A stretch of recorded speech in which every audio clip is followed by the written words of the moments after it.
Well, I want to thank you for joining me today on Aging in Place Strategies and Answers podcast. Today is my privilege to have Barth Holohan, the president of the Continuum Family of Services. And Continuum began serving seniors way back in 2002. And by adding a Family Partners Adult Day Center and Family Partners Home model to the Family of Services, Continuum has become a leader in dementia care. And the reason why I invited Barth back to talk to us today is because there is a new program that Medicare launched late summer in 2024 this year, and it is called Guide. And Barth is here to tell us more about this valuable program for those that have dementia and the care partners that are caring for them.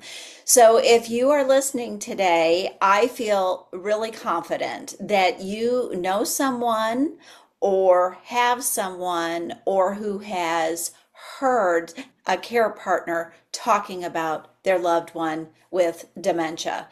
And from the CMS.gov website, they report that in 2023, dementia has affected more than 6.7 million Americans, and that there will probably be another 14 million projected by 2060. Medicare has been collecting data about those who have dementia, and they have found that people with dementia often have other chronic conditions and that they are probably receiving fragmented health care, which is leading to high rates of hospitalization and emergency department visits. I understand that is not a criticism because I often say if I don't know what to do with my loved one, and not being a nurse or a doctor, they're going to go to the hospital or the emergency room. But those with dementia might also suffer from behavioral health systems, behavioral health symptoms, and they also might need 24/7 care to live safely, and that's something that Continuum has been doing since 2002. Well, the challenges of managing health care, providing constant support, and dealing with behavioral and psychological plus emotional changes in the person with dementia can be difficult for someone with little to no experience. In other words, the average care partner to navigate. So, in today's program, Aging in Place Strategies and Answers, we're going to talk about Medicare's Guide program.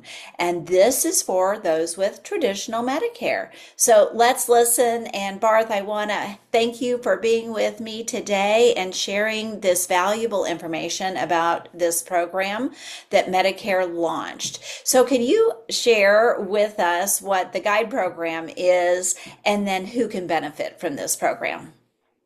Sure, happy to do it, Linda. Thanks so much for having me. And like you said, I'm super excited about Guide, mainly because obviously you and I have been doing healthcare for a long time, and this is really the first time that Medicare's ever gone into the looking at how to be proactive in the care that it's providing for people.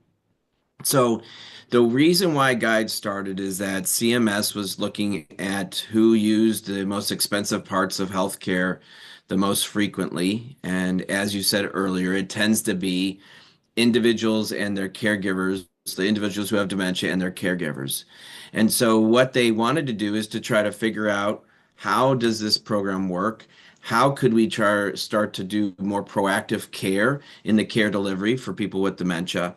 And so the way this works is that if you have traditional Medicare, you have dementia, you don't live in a nursing home, you're not on hospice, but you can be on palliative care, and you're not in a PACE adult day program, you're eligible for three components of this program.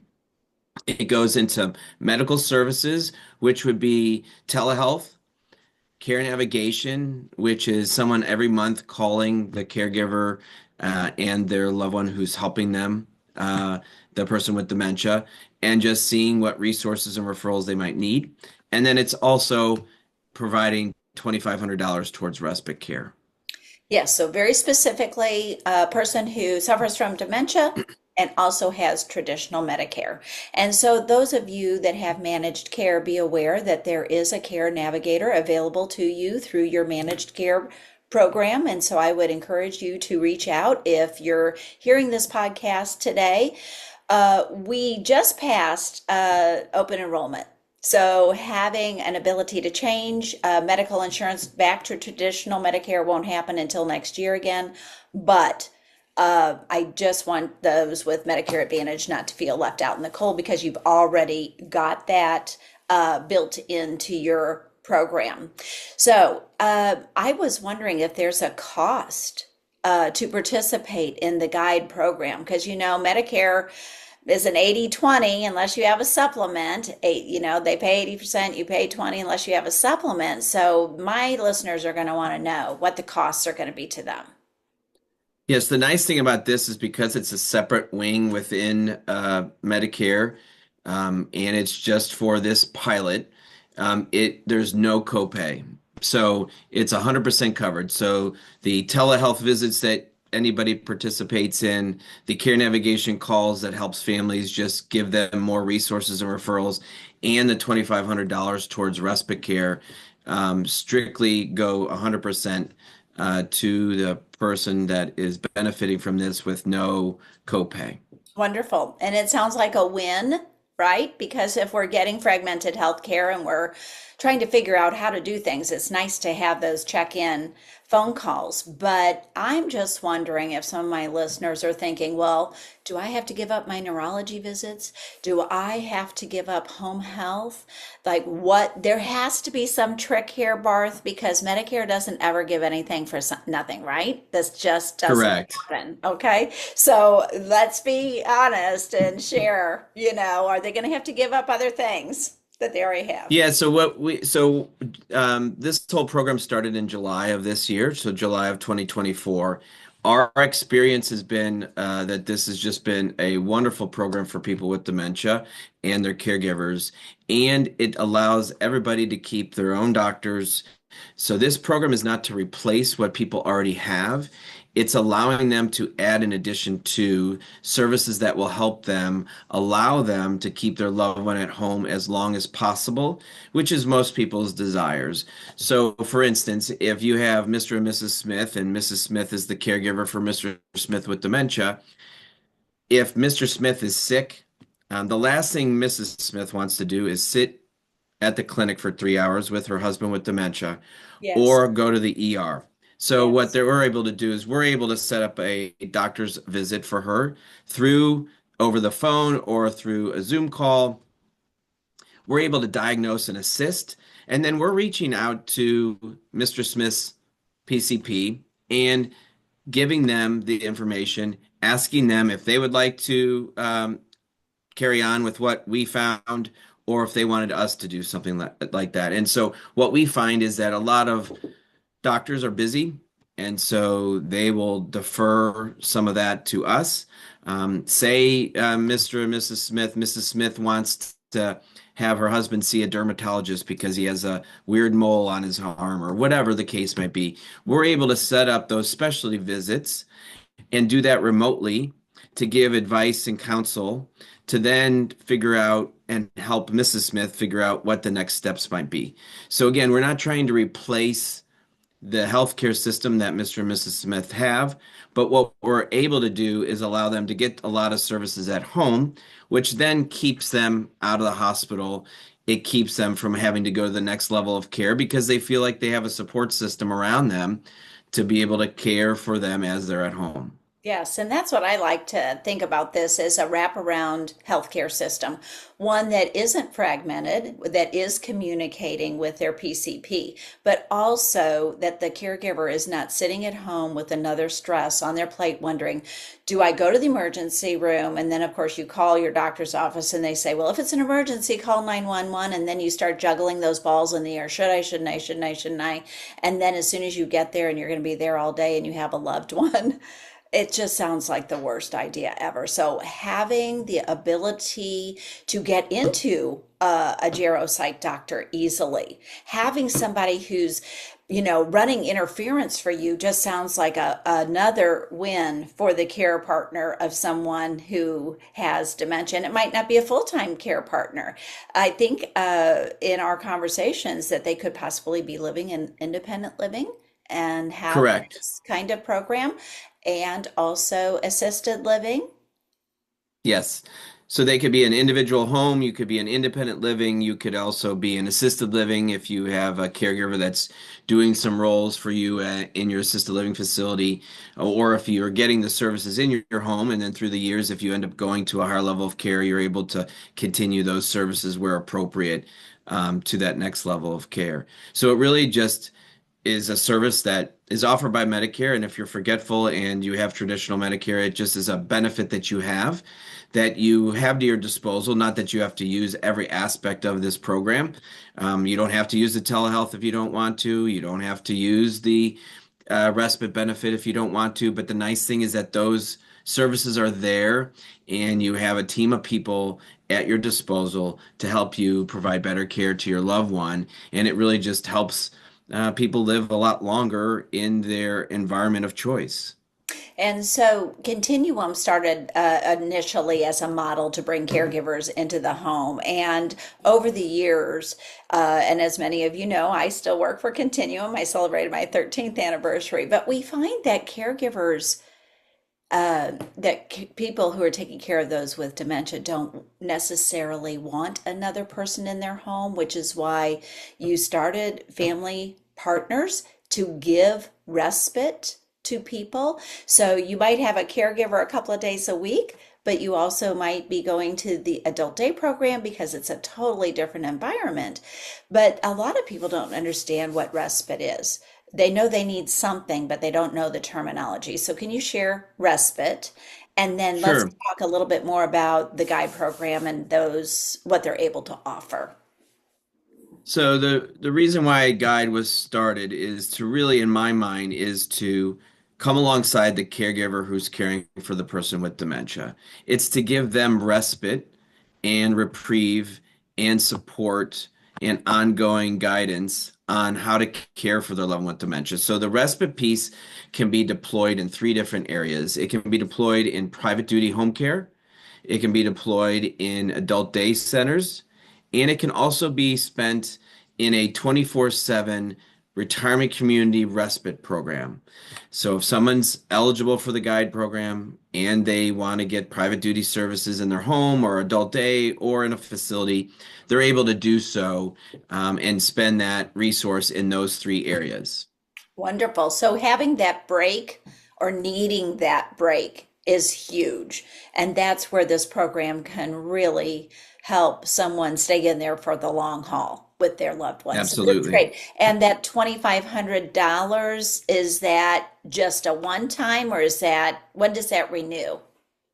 It's a great question. So the $2,500 is every July 1st. So Okay. if someone signed up today, between today and the end of June, you can deploy that $2,500, and then July 1st it renews again, and so you have an additional $2,500.